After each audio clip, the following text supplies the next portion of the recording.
નમસ્કાર મિત્રો, મારું નામ રોહન છે. હું એક સામાન્ય રિક્ષા ડ્રાઈવર છું. ગ્રેજ્યુએશન સુધી ભણ્યો છું, પણ ગામમાં નોકરીની તકો નહોતી.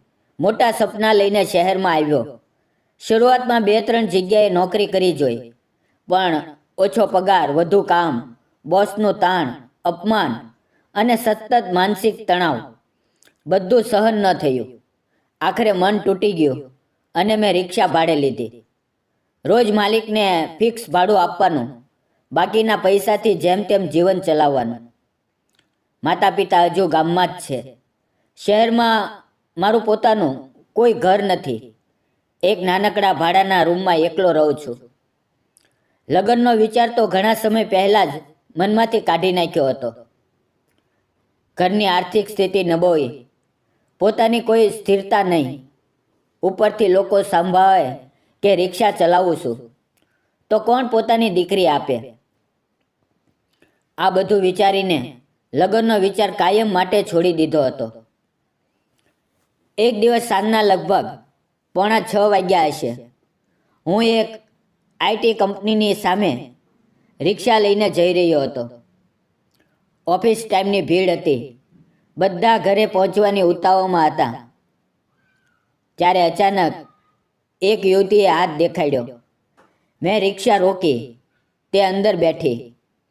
ખંભે ઓફિસનું બેગ, સાદા પણ સુઘડ કપડાં અને ચહેરા પર એક અલગ જ સુંદરતા. એટલી સુંદર કે એક પળ માટે મારું ધ્યાન રસ્તાથી હટીને તેના પર ચોંટી ગયું. પછી મેં પોતાને સંભાળ્યો, મીટર ચાલુ કર્યું અને તેના બતાવેલા રસ્તે રિક્ષા ફેરવી. તેના કાળા ખુલ્લા વાળ કંધા પર વિખરાયેલા હતા. મોટી મોટી બોલતી આંખો, ગુલાબી હોઠ અને એક શાંત સંસ્કારી ચહેરો. રિક્ષાના શીશામાં વારંવાર તેની ઝલક જોતો રહ્યો અને મનમાં વિચાર આવતો હતો કે આટલી સુંદર અને સંસ્કાર લાગતી છોકરી મારી રિક્ષામાં કેવી રીતે બેઠી. થોડી જ વારમાં અમે એક ચોકમાં પહોંચ્યા. તેણે ખૂબ જ નરમ અને સૌમ્ય અવાજમાં કહ્યું, અહીંયા રોકી દો. મેં રિક્ષા કિનારે લગાવી. તેણે મીટર પડવાના પૈસા આપ્યા. એક પળ માટે મારી તરફ જોયું, પછી હળવી મુસ્કાન આપી અને ચાલી ગઈ. તે જતી રહી તો મારા મનમાં અચાનક એક અજીબ ખાલીપણું ભરાઈ ગયું. જાણે થોડીક પળ માટે મારી જિંદગીમાં રંગ આવ્યો અને તરત જ તે રંગ ફિક્કો પડી ગયો. હું સીધો ઘર તરફ નીકળી પડ્યો, કારણ કે આખો દિવસ રિક્ષા ચલાવીને શરીર બુરી રીતે થાકી ગયું હતું. ઘર પહોંચીને સાદું ખાવાનું બનાવ્યું, ખાધું અને બેડ પર સૂઈ ગયો. આંખો બંધ કરી પણ ઊંઘ આવવાનું નામ નહોતું લેતી, કારણ તે યુવતી વારંવાર આંખ સામે આવતી હતી. તેની સુંદરતા, તેનો શાંત ચહેરો, તેની તે હળવી નજર. મનમાં ઢગલાબંધ સવાલો ઉમટી રહ્યા હતા. તે કોણ હશે? ક્યાં રહેતી હશે? તેનું નામ શું હશે? શું ક્યારે ફરી મુલાકાત થશે? આ સવાલો અને વિચારોમાં ક્યારે ઊંઘ આવી ગઈ તે પણ ખબર ન પડી. સવારે સૂરજની કિરણો બારીમાંથી અંદર આવવા લાગી. ત્યારે આંખ ખુલી. રોજની જેમ ઉઠ્યો. થોડી સફાઈ કરી અને ફ્રેશ થયો. થોડો નાસ્તો કર્યો અને આંગણામાં રિક્ષા સાફ કરવા લાગ્યો. સફાઈ કરતાં કરતાં અચાનક નજર પાછળની સીટ પર પડી. એક બેગ. એક જ પળમાં હું સ્તબ્ધ થઈ ગયો. આ બેગ કોનો હોઈ શકે? અને તરત જ કાલની તે યુવતી મારી આંખ સામે આવીને ઊભી થઈ ગઈ. મનમાં વિચાર આવ્યો કે આ બેગ તો નિશ્ચિત તેનું જ હશે, જે તે ઉતાવળમાં ભૂલી ગઈ હશે. મેં બેગ હાથમાં લીધો અને વિચારવા લાગ્યો કે તેને ખોલવો જોઈએ કે નહીં. મનમાં દ્વંદ્વ શરૂ થયું. ક્યારેક કોઈની વસ્તુને પરવાનગી વગર સ્પર્શ કરવો યોગ્ય નથી લાગતું. ઉત્સુકતા હોવા છતાં મેં બેગ ન ખોલ્યું. સારા કપડાં પહેર્યા અને તરત રિક્ષા લઈને તે આઈટી કંપની સામે પહોંચી ગયો. ત્યાંના સિક્યુરિટી ગાર્ડે બધી વાત શાંતિથી કરી, પણ તેમણે ના સાંભળ્યું અને મને ટાળી દીધો. તેમના વર્તનમાં એવું લાગ્યું કે જાણે હું કોઈ ગુનો કરી રહ્યો છું. મને ખૂબ દુઃખ થયું, પણ હું હાર્યો નહીં. કંપનીની બહાર એક બાજુ ઊભો રહીને રાહ જોવા લાગ્યો. સમય ખૂબ ધીમે ધીમે વીતી રહ્યો હતો. બપોર થઈ ગઈ. પેટમાં ભૂખ તીવ્ર થવા લાગી, પણ તે યુવતીને બેગ પરત આપવાનો વિચાર એક પળ માટે પણ મનમાં ડગ્યો નહીં. સાંજના 5:30 વાગ્યા. મનમાં નિરાશાની છાયા ઘેરાઈ રહી હતી. હવે લાગવા લાગ્યું કે હવે તેની સાથે મુલાકાત નહીં થાય. ઉદાસ મનથી ઊભા થઈને જવાની તૈયારી કરી રહ્યો હતો. ત્યાં અચાનક તે જ યુવતી કંપનીમાંથી બહાર નીકળતી દેખાય. એ પવે મારા મનમાં જે ખુશી ઉમટી તે શબ્દોમાં બતાવી શકાય નહીં. તેણે મને જોયો અને એક પવની પણ રાહ ન લઈ દોડીને મારી પાસે આવી. તેના ચહેરા પર સ્પષ્ટ ગભરાટ હતો. આંખોમાં ડરની પડછાયા દેખાતી હતી અને તે ડરની પાર એક હળવી આશાની ચમક પણ દેખાતી હતી. પાસે આવીને કાપતા અવાજે પૂછ્યું, તમને મારી બેગ મળી? આ સવાલ સાંભળતા જ વિચાર કર્યા વગર મેં બેગ તેના હાથમાં મૂકી દીધી. બેગ હાથમાં આવતા જ જાણે તેની જાનમાં જાન આવી ગઈ. તેની આંખોમાંથી 2-3 આંસુ આપમેળે સરી પડ્યા. તે આંસુ દુઃખના નહોતા, પણ રાહતના, ખુશી અને સુકૂનના હતા. ભાવુક થઈને તેણે કહ્યું, સાચું કહું તો કાલે મને ઠીક ઊંઘ પણ નથી આવી. મારો બેગ ક્યાં ખોવાઈ ગયો, કેવી રીતે ખોવાઈ ગયો એ વિચારીને મારું દિમાગ ભરી ગયું હતું. મને લાગતું હતું કે ક્યાંક રસ્તામાં જ પડી ગયું હશે કે કોઈએ ઉપાડી લીધો હશે. પણ તમે તો ભગવાનની જેમ મારી સામે આવ્યા અને મારો બેગ પરત આપી દીધો. તેના શબ્દમાં એટલી કૃતજ્ઞતા અને અપનાવ હતો કે મારું મન પણ અનાયાસે ભરાઈ આવ્યું. તેણે થોડી સંભાળીને આગળ કહ્યું, તમે જાણો છો આ બેગમાં શું છે? મેં શાંતિ અને ઈમાનદારીથી કહ્યું, ના મેડમ. તેણે ઊંડો શ્વાસ લઈને કહ્યું, આ બેગમાં મારા ઓફિસનું લેપટોપ છે અને તેમાં મારો બધો જ જરૂરી ડેટા છે. આખા 1 મહિનાનું કામ, ક્લાયન્ટની માહિતી, પ્રોજેક્ટ, બધું. જો આ ડેટા ખોવાઈ જાત તો મને સીધી નોકરીમાંથી કાઢી મૂકત અને મારી આખી જિંદગી એક જ પળમાં મુશ્કેલમાં પડી જાત. આ સાંભળીને મને પહેલી વખત અહેસાસ થયો કે અજાણતા સાચું, પણ આજે મેં ખરેખર કંઈક મોટું અને કિંમતી કામ કર્યું છે. ભાવનાઓથી ભરાઈને તેણે હાથ આગળ વધારીને કહ્યું, મારું નામ શિવાંજલિ છે. એ પળ મારા જીવનની સૌથી ખાસ પળ હતી. આ મોટા શહેરમાં રહેતા હોવા છતાં પહેલી વખત કોઈ યુવતીએ આટલી આત્મીયતા અને આદર સાથે મારી તરફ હાથ વધાર્યો હતો. મેં પણ થોડા ગભરાટ અને સંકોચ સાથે પણ દિલથી ખુશ થતા મારો હાથ તેના હાથમાં મૂક્યો અને કહ્યું, મારું નામ રોહન છે. તેનો તે નરમ ગરમ હાથ મારા હાથમાં આવતા જ મારા દિલમાં એક અજીબ ગરમાટો ઉતરી આવ્યો. જાણે આટલા વર્ષો પછી કોઈએ મને એક ઇન્સાન તરીકે પૂરા આદર સાથે સ્પર્શ કર્યો હોય. પછી તેણે તરત બેગમાંથી એક નાનકડું પર્સ કાઢ્યું. પર્સ ખોલતા જ તેમાં ઘણા પૈસા દેખાયા અને તેણે તેમાંથી કેટલાક પૈસા મને આપવાનો પ્રયત્ન કર્યો. પણ મેં તરત તેનો હાથ રોકીને કહ્યું, રહેવા દો મેડમ. હું અહીંયા પૈસા માટે નહોતો રોકાયો.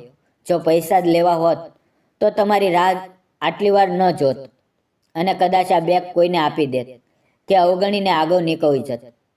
આ સાંભળીને તે હેરાન રહી ગઈ. એક પળ માટે મને જોઈ રહી અને પછી બોલી, સાચું કહું તો તમારા જેવો માણસ મેં જિંદગીમાં પહેલી વખત જોયો છે. આ શબ્દો સાંભળીને મારી આંખોમાં ભીનાશ આવી ગઈ. જીવનમાં પહેલી વખત કોઈએ મારી ઈમાનદારીની આટલા સાચા દિલથી પ્રશંસા કરી હતી. પછી તેણે પૂછ્યું, પણ તમને કેવી રીતે ખબર પડી કે હું અહીંયા જ કામ કરું છું અને તમે આટલો સમય અહીંયા ઊભા રહ્યા? મેં તેને બધી વાત કરી કે હું સવારે 9 વાગ્યાથી અહીંયા આવીને ઊભો છું. ગેટ પરના વોચમેનને બધું કહ્યું હતું, પણ તમારું નામ ન હોવાથી અને નવી નોકરીના કારણે તેમણે મને અંદર જવા ન દીધો. આ સાંભળીને તેના ચહેરા પર અપરાધની છાયા પડી અને તેણે કહ્યું, સોરી, મારા કારણે તમને આટલું કષ્ટ થયું. મેં મુસ્કુરાતા કહ્યું, મેડમ, તમારી જરૂરી વસ્તુ તમને સુરક્ષિત મળી ગઈ. બસ આમાં જ મને પૂરો શકૂન છે.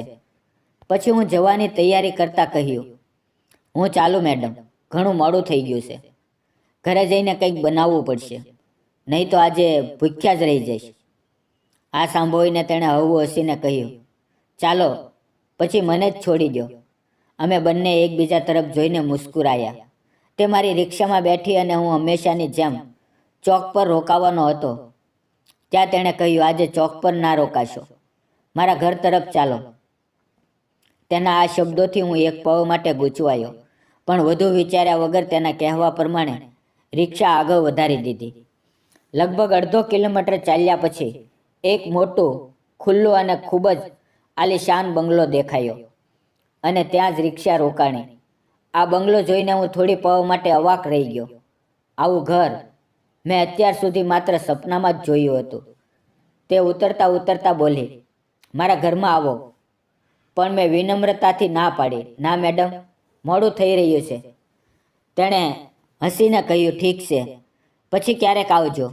પછી તેણે પર્સમાંથી રિક્ષાનું ભાડું કાઢ્યું અને મને આપ્યું. પૈસા લઈને હું જવાનો હતો ત્યાં તેણે થોડા સંકોચ સાથે પૂછ્યું, શું મને તમારો નંબર મળી શકે? હું એક પળ ઝીઝક્યો, પણ દિલમાં ઉઠતી ખુશીને સંભાળીને મેં તેને મારો મોબાઈલ નંબર આપી દીધો. તેણે સંતોષથી કહ્યું, શું તમે મને રોજ સવારે ઓફિસ છોડવા આવી શકો છો? મેં તરત કહ્યું, હા, બિલકુલ, હું તો રોજ આ જ રસ્તાથી પસાર થાઉં છું. તેણે ઠીક કહ્યું અને કહેતા કહેતા અંદર ચાલી ગઈ. અને તે સાંજે જ્યારે હું ઘર પહોંચ્યો તો મારું મન કોઈ વસ્તુમાં લાગતું નહોતું.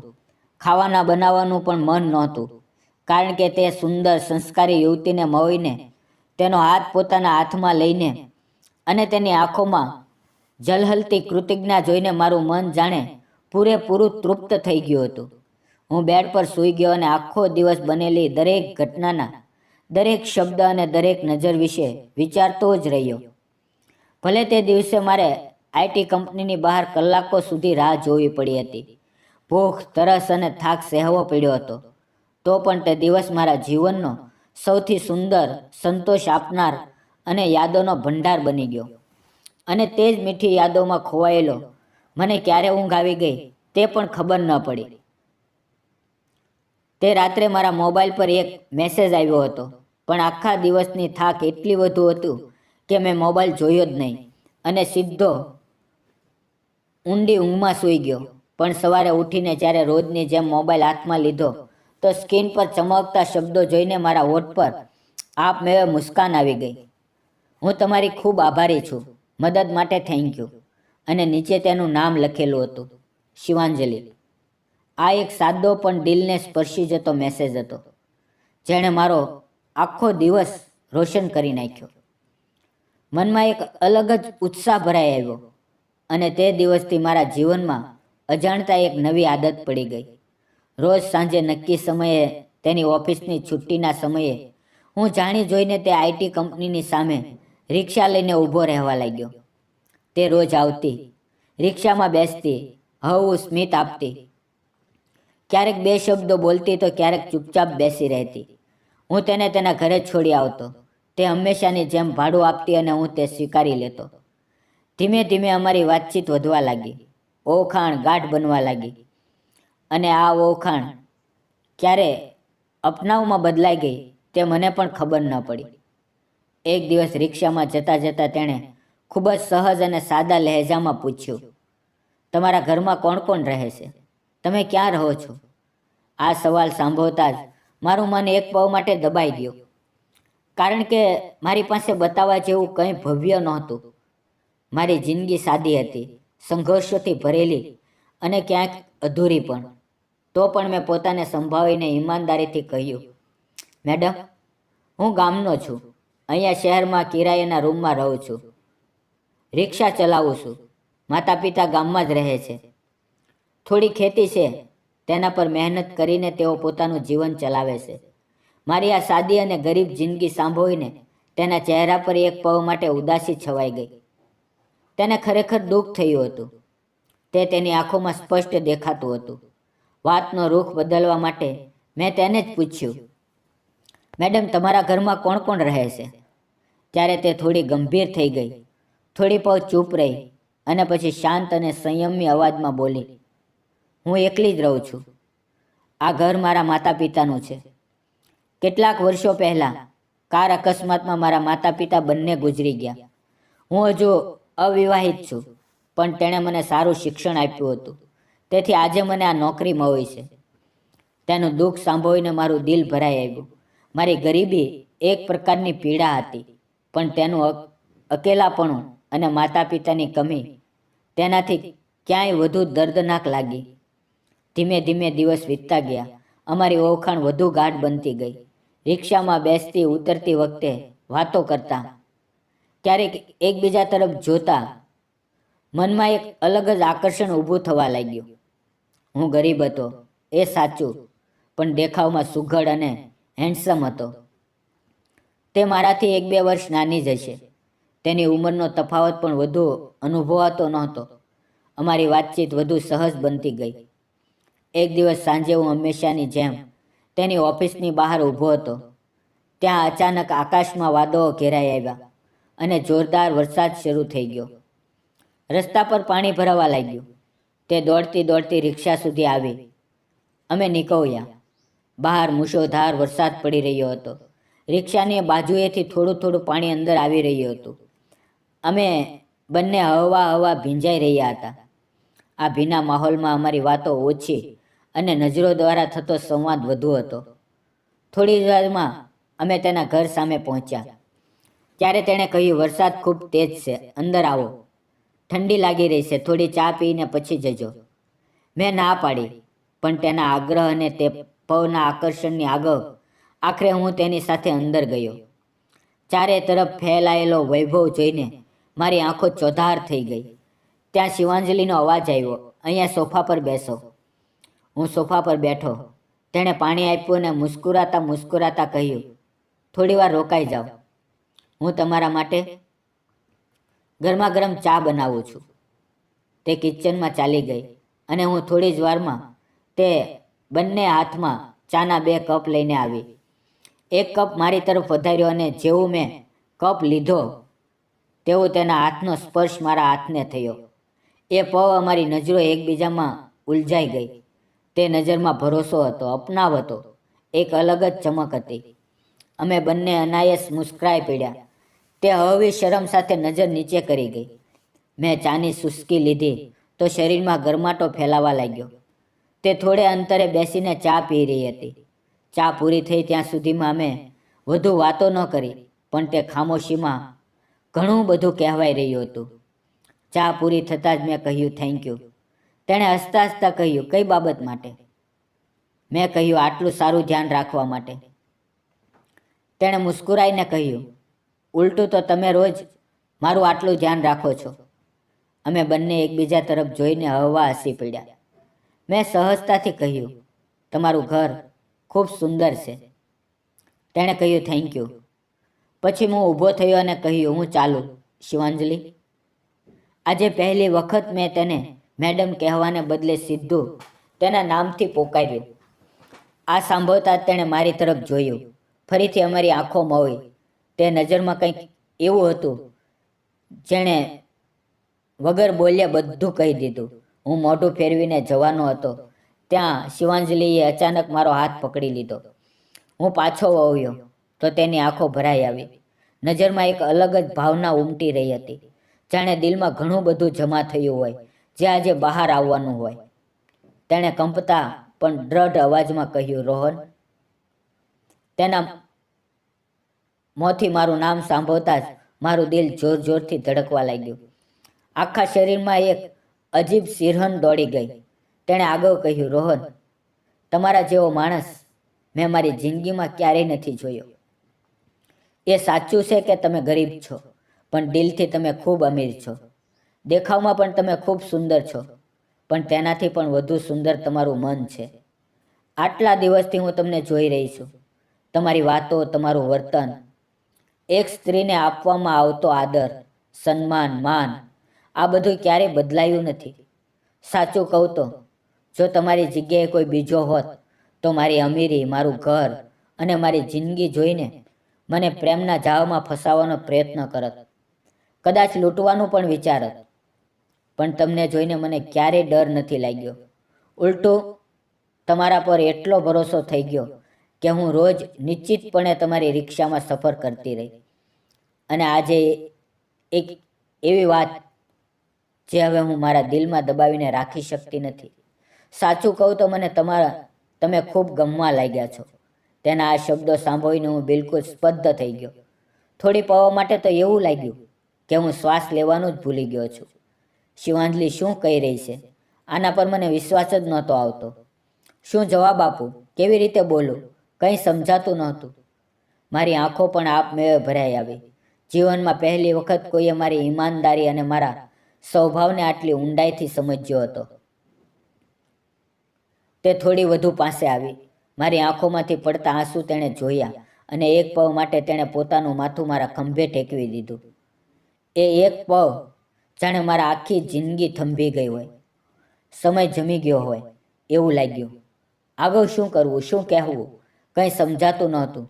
થોડી વાર પછી પોતાને સંભાળીને મેં કહ્યું, શિવાંજલિ, મને પણ તમે ખૂબ ગમો છો, પણ હું ગરીબ છું, ગામથી આવેલો છું, એક સામાન્ય માણસ છું, રિક્ષા ચલાવું છું. તમારી જિંદગી, તમારું સ્ટેટસ, તમારી દોલત મારાથી ઘણું વધુ છે. તમે ખૂબ સુંદર છો.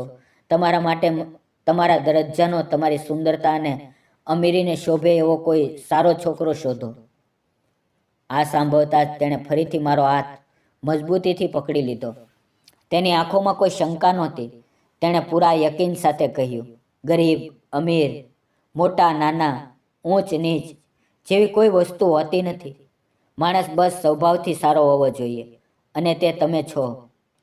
મને તમે ગમો છો અને હું તમારી સાથે જ લગ્ન કરવા માંગુ છું. તેના આ દ્રઢ શબ્દોએ મારો બધો ડર એક જ પળમાં દૂર કરી દીધો.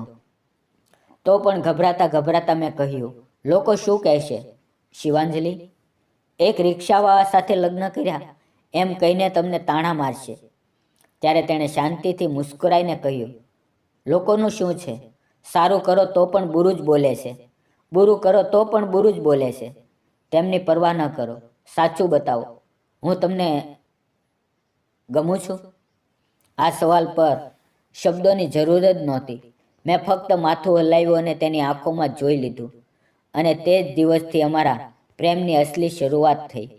હું ધીમે ધીમે વધુ ખુશ રહેવા લાગ્યો. જિંદગીને નવો અર્થ મળ્યો, જીવવાની નવી દિશા મળી. દિવસ વીતતા ગયા.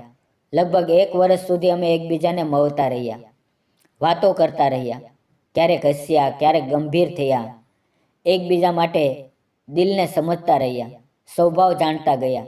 અને સાચું કહું તો અમારા સ્વભાવ એકબીજાને દિલથી મળી ગયા. આખરે અમે લગ્ન કરવાનું પાક્કું નક્કી કર્યું. હું શિવાંજલિને મારા માતા પિતાને મળવા ગામડે લઈ ગયો. તે 2-3 દિવસ અમારા સાદા ઘરમાં રહી. તેને મારા માતા પિતાની સાદગી, તેમનો પ્રેમ અને અપનાવ ખૂબ જ ગમ્યો. અને મારા માતા પિતાને પણ શિવાંજલિ ખૂબ પસંદ આવી. તેમને તો વિશ્વાસ જ નહોતો આવતો કે મારા જેવા ગરીબ રિક્ષા ચલાવનાર છોકરાની જિંદગીમાં આટલી સુંદર, સંસ્કારી અને અમીર છોકરી આવી શકે છે. પણ એ સાચું થયું. થોડા જ દિવસોમાં અમારા લગ્ન સાદી રીતે પણ પૂરા દિલથી થઈ ગયા. આજે અમે બંને ખુશી ખુશી પોતાનો સંસાર બનાવી રહ્યા છીએ. હું મારા માતા પિતાને શહેરમાં અમારી સાથે રહેવાનું કહું છું, પણ તેમને ગામની ખેતી, માટીની સુગંધ અને ખુલ્લું આકાશ વધુ ગમે છે. તેથી જ્યારે પણ સમય મળે છે, હું અને શિવાંજલિ ગામડે જઈને તેમની સાથે કેટલાક દિવસ ખુશીથી વિતાવીએ છીએ અને પછી શહેરમાં પાછા આવીએ છીએ. શિવાંજલિ મને ઘણી વખત પ્યારથી કહે છે, હવે તમે રિક્ષા ચલાવવાનું બંધ કરો ને. હું હસીને તેને કહું છું, ના, આ જ રિક્ષાને કારણે મને અને તને મુલાકાત થઈ. આ જ રિક્ષા મારી જિંદગીની સૌથી ખૂબસૂરત યાદ છે. પૈસા કેટલા પણ મળે, પણ આ પ્રેમ, આ ભરોસો અને આ યાદ હું જીવનભર સંભાળીને રાખવા માંગુ છું. આ કહેતા જ અમારી બંનેની આંખોમાં આંસુ આવી જાય છે. હાથ વધુ કસીને પકડી લઈએ છીએ અને અમારો એકબીજા પરનો ભરોસો તથા પ્રેમ વધુ ગાઢ બનતો જાય છે. તો મિત્રો, શું મેં અને શિવાંજલિએ સાચું કર્યું કે ખોટું? તમારો અભિપ્રાય કોમેન્ટમાં જરૂર જણાવજો. આ કહાની માત્ર રોહન અને શિવાંજલિના પ્રેમની નથી. આ તો ઈમાનદારી, ભરોસો અને ઇન્સાનની કહાની છે. પૈસા, જાતિ, સંબંધ નક્કી નથી કરતા. માણસનું દિલ, તેનો સ્વભાવ અને તેના મૂલ્યો જ તેની અસલી ઓળખ હોય છે. જો સંબંધમાં ઈમાનદારી હોય, સામેના માટે આદર હોય અને ભરોસો હોય, તો કોઈ પણ હાલત, કોઈ પણ તફાવત પ્રેમના રસ્તામાં અડચણ નથી બની શકતો. જિંદગીમાં સારાઈનો રસ્તો પસંદ કરશો તો કિસ્મત પણ ક્યારેય તમારો સાથ આપશે જ. બસ ધીરજ રાખવાનું શીખો અને ઇન્સાન બનીને રહો. જો આ પ્રેમ કથા તમારા દિલને સ્પર્શી ગઈ હોય તો લાઈક કરો, શેર કરો અને ચેનલને સબસ્ક્રાઈબ કરવાનું ભૂલશો નહીં. ફરી મળશું મિત્રો નવા વિડીયો સાથે. જય જય ગરવી ગુજરાત. ધન્યવાદ.